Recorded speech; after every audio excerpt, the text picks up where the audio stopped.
कीमती चीज मेरी जेब के अंदर होती है। और लोगों, पैसा कीमती चीज है, मैं हाथ में रखूंगा, अपनी जेब में छुपाऊंगा, मोबाइल अपनी जेब में रखूंगा। कीमती चीज तो अंदर इंसान के पास होती है। कुरान से बड़ी कीमती चीज है मेरे अजीजों आपके मेरे पास क्या है? जाओ जाके बेवकूफों की बस्ती की सैर करके आओ, जाओ। सारे बेवकूफ दीनदारों को, अल्लाह वालों को, कुरान के हाफिजों को, आलमों को निकाल के वो भी सारे बेवकूफ लेटे हुए, इतने इतने बड़े कतबे लगवा रखे, इतने इतने बड़े कतबे, आयतल कुर्सी चारों को नाराज ना हो, आप लिखवाओ।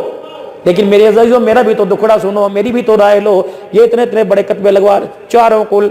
मैंने एक बेटे से पूछा, मैंने कहा बेटे क्यों? कहा मौलाना कभी आप कब्रिस्तान से गुजरना तो आप इन कतबों को पढ़ के मेरे बाप के लिए दुआ करना। मैंने कहा बेटे मैं तो अपने बाप की कब्र पे नहीं जाता, तेरे बाप की कब्र पे जाके कैसे पढ़ूंगा? ओ लोगों, खुदा की कसम, जो चीज कब्र के अंदर लेके जानी चाहिए थी वो तो कब्र के ऊपर ही छोड़ के चले गए। ये तो सीने के अंदर, कफन के अंदर साथ लेना चाहिए था, ताकि सामने जब मुनकर नकीर मेरे अजीजों फरिश्ते आते, कुरान सीने से निकल के बाहर खड़ा होता और कहता खबरदार सवाल इससे नहीं करना, जवाब मैं दूंगा, सवाल मेरे से करना है। हदीस पाक में आया, जो कुरान रात को रोजाना पढ़ता हो। फिर मुझे नबी पाक की हदीस याद आ गई, रहमत वाले नबी ने फरमाया 3 काम करो, 4 कामों की जिम्मेदारी अल्लाह की। पहला काम ये, एक सफा कुरान करीम का, बेशक आधा रुको क्यों ना हो, रोजाना तिलावत करो। फिर एक छोटी सी हदीस याद कर लो, खैरुकुम मन तअल्लमल कुरान व अल्लमा मन गश्शा फलैसा। ये हदीस फरमाया रोजाना अपने घर में पढ़ो और 100 मरतबा अस्तगफिरुल्लाह अस्तगफिरुल्लाह अस्तगफिरुल्लाह।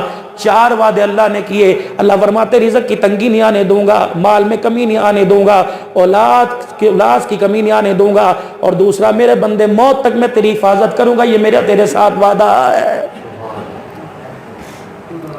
और आखिरी बात मेरे अजीजों, तौबा इस्तगफार के साथ हमने दुनिया से जाना है। इस्तगफार की कसरत जितनी हो सके, क्योंकि कदम कदम पर गुनाह हो रहे हैं, कदम कदम पर। इस्तगफार की कसरत, ऐसा अल्लाह को इस्तगफार करके तौबा करके राजी कर लो कि मरने से पहले अल्लाह जल्ला शानो ऐलान फरमा दे, फदखुली फी इबादी वदखुली जन्नती। बस हमने तौबा की 15 शबान को, अब करेंगे 27वीं रात को। ये हमारे दिन है ना। सुनो, हदीस पाक में आया, रसूलुल्लाह सल्लल्लाहु अलैहि वसल्लम ने इरशाद फरमाया, जैसे मैं दुनिया की मिसाल, हमारे यहाँ बजट होता है ना, बजट मार्च अप्रैल के अंदर बजट की तैयारी, मई के आखिर में, जून में बजट अनाउंस हो जाता है, विफाक का, सूबों का।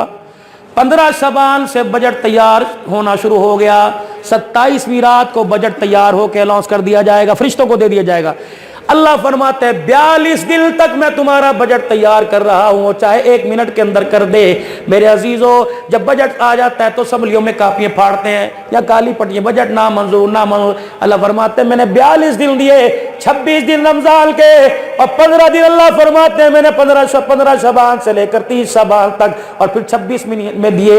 फिर 27वीं रात को जब मैंने देखा कि ये टस से मसनी कर रहे, फिर मैंने बजट डाल दिया, महंगाई का बोझ डाल दिया, मुसीबतों का बोझ तुम्हारे पे डाल दिया। अल्लाह फरमाते 42 दिन तक रातों को रो, रमजान के दिन के रोजे रखो, तरावी में मेरा कुरान सुनो, मैं ऐसा बजट उतारूंगा, अल्लाह अकबर, तुम्हें देते पता लगेगा, अर्श वाले को लेते पता लगेगा। ऐसा बजट, तौबा ऐसी।